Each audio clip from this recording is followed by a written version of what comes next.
आप सभी का नमस्कार जूले। तो हयाल के बारे में बहुत से सवाल थे, खासकर इस लैंड अलॉटमेंट के कैंसिलेशन का एक जो लेटर आया है। सबसे पहले तो ये बताऊं कि हयाल यानी कि Himalayan institute of alternatives Ladakh एक अल्टरनेटिव यूनिवर्सिटी है, वैकल्पिक यूनिवर्सिटी, जो कि अलग होता है आम यूनिवर्सिटी से। और इसकी स्थापना 2017-18 में फ्यांग गांव में परम पावन दिगुंग छेचांग रिम्पोचे जी और तब के LHDC हिल काउंसिल के चेयरपर्सन डॉक्टर सोनम दावा के पहल में लद्दाख के सभी लीडर्स के उपस्थिति में 2017 में एक मीटिंग हुई, जिसके बाद ये शुरू हुई। और इसका अगुवाई CEO और फाउंडर के रूप में पिछले 8 सालों से गीतांजलि जी कर रही हैं। ये सीरियल एंटरप्रेन्योर रही हैं, एजुकेशनिस्ट रही हैं डॉक्टर गीतांजलि। और इन्होंने अपना सारा काम छोड़ के लद्दाख में ऐसा एक इंस्टीट्यूट बनाने में प्रो बोनो, बिना किसी सैलरी के इवन पिछले 8 सालों से सहयोग दिया है। तो मैं चाहूंगा कि ये जो लैंड अलॉटमेंट का लेटर आया है उसका गीतांजलि जी तफसील से एक एक करके आपको बताएं कि क्या कहानी है इसका, क्योंकि इसमें हयाल का सारा प्रोसीजर एज पर लॉ है। देरियां हुई, मगर देरियां यूटी एडमिनिस्ट्रेशन की तरफ से हुई, आपको ये पता चलेगा। और उसका सजा अगर अचानक से हमें देने लग जाए कि आपका ये इलीगल है, तो ये बिल्कुल नाजायज है और ये मोटिवेटेड है। बहरहाल मैं चाहूंगा टेक्निकली हम हयाल के पोजीशन को गीतांजलि जी से सुनें। जुले और नमस्कार। कल जो ये नोटिस आया, पहले तो मैं ये कहना चाहूंगी कि जो तीनों पॉइंट्स जिसके बेसिस पे ये कह रहे हैं कि ये अलॉटमेंट कैंसिल हो सकता है, ये तीनों बेबुनियादी हैं और मैं वो डेटा और फैक्ट्स और एविडेंस के साथ आपको बताना चाहती हूँ। पहला पॉइंट ये है कि the land allotted has not been used for the purpose for which it was allotted, as no university has been set up. तो फर्स्ट ऑफ ऑल पिछले 5 सालों में 400 से ज्यादा बच्चों का कॉन्वोकेशन हो चुका है। 400 से ज्यादा बच्चे यहाँ अलग अलग courses, long term, short term, fellowships में पढ़ के जा चुके हैं। सेकेंडली, ये जो अल्टरनेटिव यूनिवर्सिटी है, इसको UGC के अंतर्गत डी नोवो यूनिवर्सिटी के लिए रजिस्ट्रेशन के लिए हमने 16 मार्च 2022 को अप्लाई किया था और 28 मार्च 2022 को हमने 15 लाख का डिपॉजिट भी दिया था, जिसका अभी तक ना कोई रिजल्ट आया है और ना इसका कोई इंटरेस्ट हमें पे किया गया है। फिर 2023 में ये डी नोवो यूनिवर्सिटी को डिस्टिंक्ट इंस्टीट्यूशन के नाम में बदला गया और हमने दोनों लेटर्स उनको दे दी कि ये हम इसमें करना चाहते हैं। इतना ये प्रपोजल चेयरमैन जगदीश जी को इतना पसंद आया कि 28 अप्रैल UGC के चेयरमैन जगदीश जी जो हैं, उनको ये कॉन्सेप्ट हमारे यूनिवर्सिटी का इतना पसंद आया जब सोनम और मैंने हम दोनों ने उनको मिला, कि उन्होंने 28 अप्रैल 2023 को उनकी जो चेतना सीरीज है, जो एक टॉक सीरीज है जिसपे सारे हिंदुस्तान के वाइस चांसलर्स को टॉक दिया जाता है, उनमें हम दोनों को टॉक के लिए बुलाया। फिर धर्मेंद्र प्रधान जी इंस्पायर करने के लिए और वाइस चांसलर्स को कि न्यू एजुकेशन पॉलिसी पर अमल कैसे किया जाए वो लद्दाख से सीखें, इसके लिए UGC चेयरमैन ने हमें खुद सारे वाइस चांसलर्स को लेक्चर देने के लिए बुलाया। तो इससे आप समझ सकते हैं कि इसकी अहमियत क्या है। हाँ जी। और फिर 15 मार्च 2023 को हमने धर्मेंद्र प्रधान जी, जो यहाँ एजुकेशन मिनिस्टर हैं, सोनम और मैंने उनको मिला और उन्होंने बहुत प्राउडली ट्वीट भी किया हमारी मीटिंग के बारे में। लेकिन 5 नवंबर 2024 को जब मैं धर्मेंद्र प्रधान जी को दोबारा मिली, तो विदाउट मिंसिंग एनी वर्ड्स उन्होंने ये कहा कि आप उड़ीसा से हैं और हम आपसे बहुत प्राउड हैं, लेकिन हमारे लिए गीतांजलि, हयाल और सोनम वांगचुक सेम है और जब तक सोनम वांगचुक 6 शेड्यूल के लिए फाइट करते रहेंगे तब तक आपकी फाइल होल्ड पे रहेगी। तो खुद UGC ने और मिनिस्ट्री ऑफ एजुकेशन ने हमारे यूनिवर्सिटी की फाइल को होल्ड पे रखा है, जो कि 3 साल से पेंडिंग है। तो और अभी इस लेटर में कह रहे हैं कि आप यूनिवर्सिटी नहीं बने हैं। तो ये पहला पॉइंट। मगर साथ में मैं ये भी कहूँगा कि यूनिवर्सिटी फॉर्मली रजिस्टर्ड नहीं बना है, मगर एक ऑल्टरनेटिव यूनिवर्सिटी ज़रूरी नहीं है फॉर्मली रजिस्टर्ड हो। हमने इसका अप्लाई ही लैंड का एज एन ऑल्टरनेटिव यूनिवर्सिटी कराया है, जैसा बहुत सारे इंस्टीट्यूट्स को भी लैंड लीज में मिलते हैं।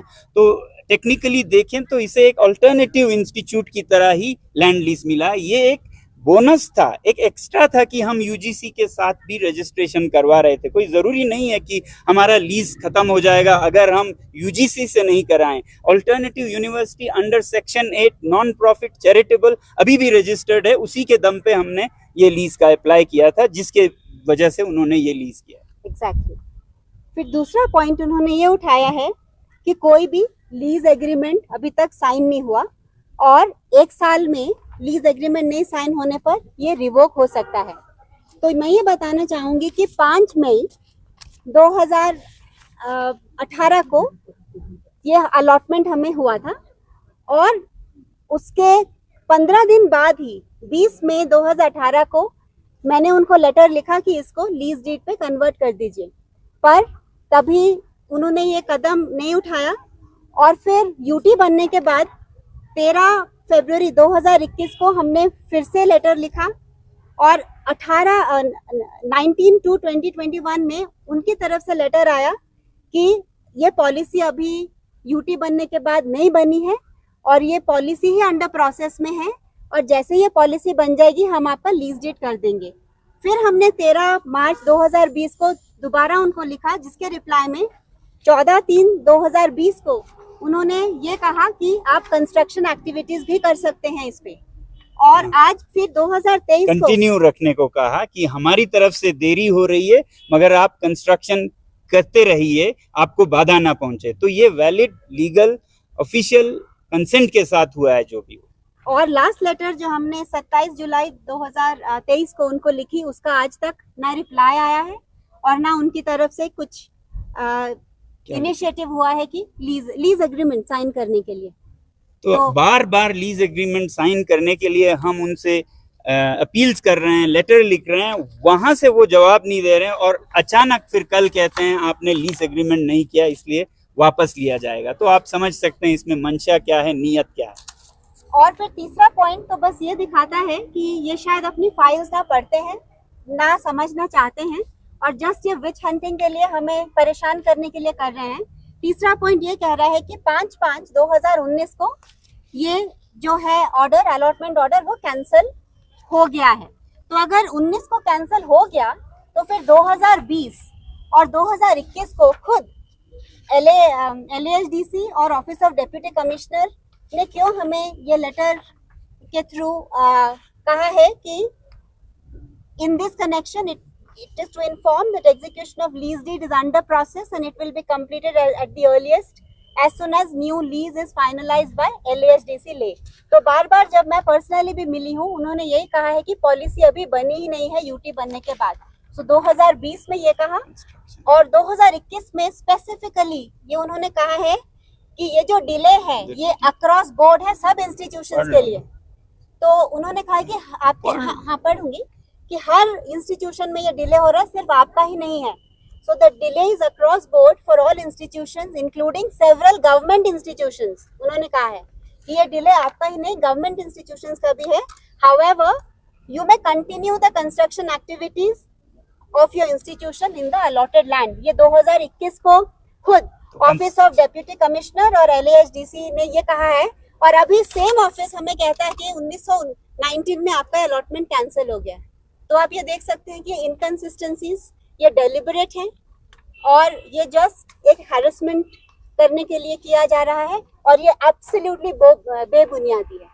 तो इसी अनुसार हम न्याय का भी सहारा लेंगे और चाहे स्टे ऑर्डर की ज़रूरत हो या जो भी हो, और लद्दाख के अवाम से कहेंगे, भारत के अवाम से, भारत के सभी नागरिकों से कहेंगे कि जो कि भारत का एक शान बन सकता था दुनिया में, माउंटेन एनवायरनमेंट पे एजुकेशन का, हायर एजुकेशन का, उसे एक इतने मुश्किल में डाल रहे हैं। तो अभी इस अल्टरनेटिव यूनिवर्सिटी के दुनिया के कोई 4 या 5 यूनिवर्सिटीज़ के साथ MOU बने हुए हैं।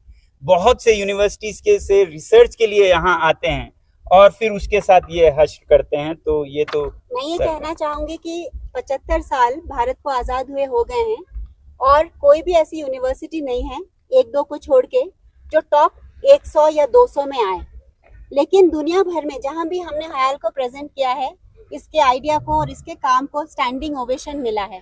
तो गवर्नमेंट को और यहाँ के यूटी को अगर नेशनलिज्म और पेट्रियोटिज्म और भारत प्यारा है तो उनको ऐसी यूनिवर्सिटीज को साबोटाज नहीं करना चाहिए, वेराज ऐसे इंस्टीट्यूशंस को सपोर्ट करना चाहिए ताकि इंडिया वर्ल्ड मैप में आए यूनिवर्सिटी में और एजुकेशन में। ये हम दरख्वास्त करना चाहेंगे कि विच हंटिंग छोड़िए और हमें सपोर्ट कीजिए, क्योंकि हयाल ऐसी यूनिवर्सिटी है और हयाल ऐसी यूनिवर्सिटी है जिसके रिसर्च हम एक्सपोर्ट करते हैं, चाहे वो पैसिव सोलर हीटेड बिल्डिंग्स हो, चाहे आइस स्तूपा ग्लेशियर्स हो। बाकी मोस्ट यूनिवर्सिटीज इंपोर्ट करती हैं टेक्नोलॉजी को। तो ऐसी यूनिवर्सिटी जो इतना सराहनीय काम कर रही है, उसको पॉलिटिक्स के साथ मिक्सअप ना करें, उसको दूर रखें और हो सके तो सपोर्ट करें अगर वो ट्रूली नेशनलिस्टिक है और भारत को प्यार करने वाले हैं। ये हम कहना चाहेंगे। सर, इससे पहले भी हम सबको पता है कि ऐसा सिमिलर नोटिस आया था जो हायल के लैंड को लेके, उसका क्या हुआ? मेरे ख्याल से 2 साल पहले की बात है।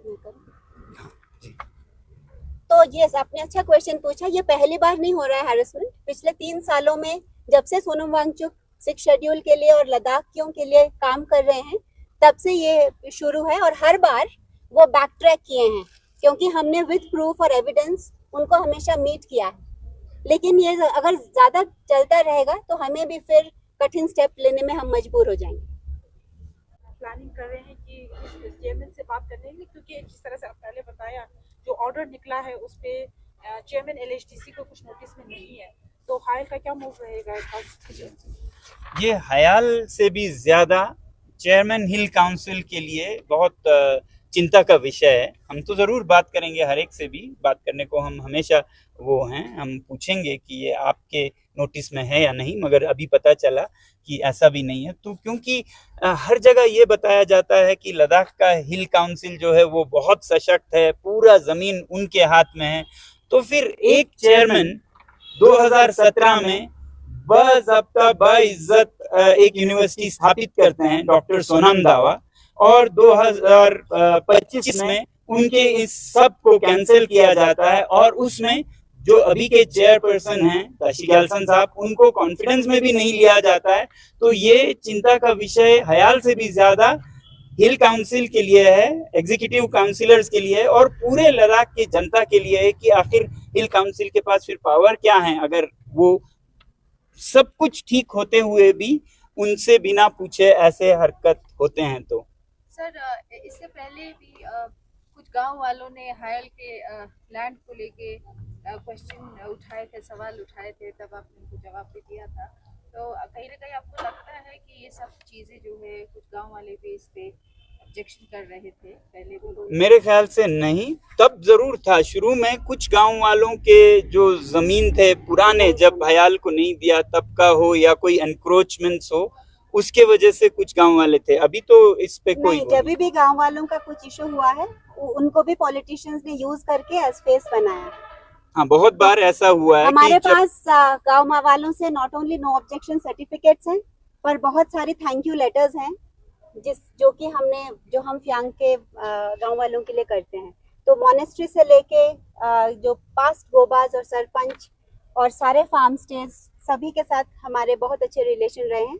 कुछ गांव वालों को पॉलिटिशियंस यूज करते हैं एज अ फ्रंट, तो वो ही प्रॉब्लम क्रिएटर्स रहे हैं आज तक। Otherwise we have had no problem with the villagers of Phyang.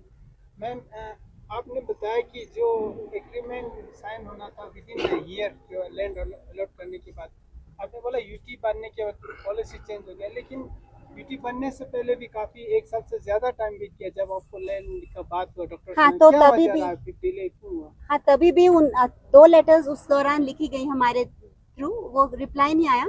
तो फिर हमें बाद में ये पता चला कि लद्दाख में या तो रेजिडेंशियल लैंड के लिए प्रोविजन था या कमर्शियल लैंड लीज का इंस्टीट्यूशनल लैंड का कोई क्लॉज नहीं था।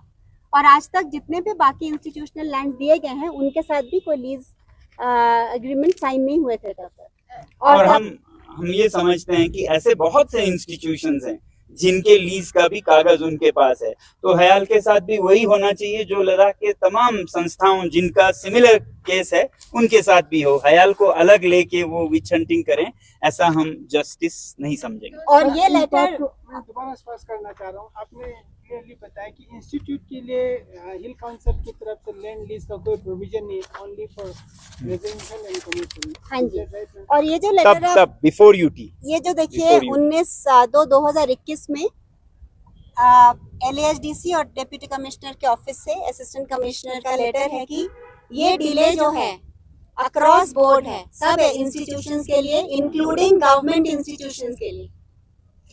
तो इसीलिए इट्स नॉट जस्ट कि हमारा डिले हो रहा है, पॉलिसी ही नहीं बनी थी। तो आपका ये भी कहना है कि जिस तरह से शिक्षकों के मूवमेंट को आप सपोर्ट कर रहे हैं, इस वजह से भी ये सारी चीजें हो रही हैं। लगता तो ऐसा ही है। इसका टाइमिंग देखिए जी, मगर जैसा बाकी एपेक्स बॉडी के और लद्दाख के लीडर्स कह रहे हैं, ये सिर्फ मेरी या हयाल की नहीं है इशू, पूरे और- लद्दाख की है। और ये एक इशू है जिस पे हैरेस किया जा रहा है। दूसरी इशू है कि हमारी यूजीसी की एप्लीकेशन जो हमने 2022 की दी हुई है उसको होल्ड पे रखा हुआ है।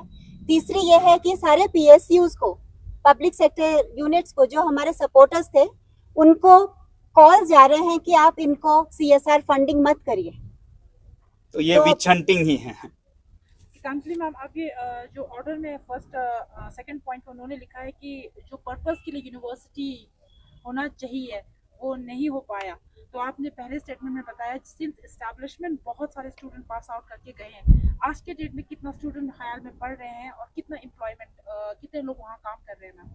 तो आज के दिन में 75 स्टूडेंट्स अभी हैं और 25 ज्वाइन करने वाले हैं विद इन अ मंथ। तो 100 स्टूडेंट्स हैं, क्योंकि हमारी पेडागोजी है रेजिडेंशियल। तो हम जैसे जैसे बिल्डिंग्स बनाते जा रहे हैं रहने के लिए, वैसे वैसे हम इंक्रीज कर रहे हैं। तो इस साल 100 स्टूडेंट्स वहाँ पढ़ेंगे अलग अलग कोर्सेज में, और स्टाफ अराउंड 50 हैं। और प्लस और एक मैं ऐड करना चाहूंगी कि पिछले 5 सालों में हमने 1.5 लाख स्क्वायर फीट जगह बनाई है। तो मैं LASDC और सबको जिसने हमें नोटिस भेजी है, मैं चैलेंज करती हूँ कि हमें बताए कि उन्होंने कितना कंस्ट्रक्शन किया है। और प्लस हमारी सारी बिल्डिंग्स कार्बन न्यूट्रल हैं, पैसिव सोलर हीटेड है, जो इतना भी कार्बन एमिट नहीं करती है। 1.5 लाख स्क्वायर फीट तो तो अपने बलबूते पे बनाया है, सरकार से हमने कुछ नहीं लिया है, बल्कि हमने अपना योगदान। हाँ, काले मैं आपसे ही जानना चाहता हूँ, एक तरफ लद्दाख के जो 4 पॉइंट को लेके मूवमेंट चल रहा है, दूसरी तरफ आप ये नोटिस निकला है, तो क्या अगर आपके ऊपर ज्यादा एक्शन लिया तो आप लद्दाख के मूवमेंट के साथ जुड़ा रहेंगे कंटिन्यू? इसमें कोई रिलेशन नहीं है ना। लद्दाख के मूवमेंट के साथ मैं एक अपने नागरिकता का फर्ज निभा रहा हूँ, और ये जो मेरा शिक्षा का काम है सबके साथ मिलके, उसका हिस्सा है। इन दोनों में कोई कनेक्शन नहीं है। बिल्कुल, मैं तो यहाँ शिक्षा की जरूरत है वो करता रहूंगा, वहाँ आंदोलन करना पड़े, अनशन करना पड़े, वो करूंगा।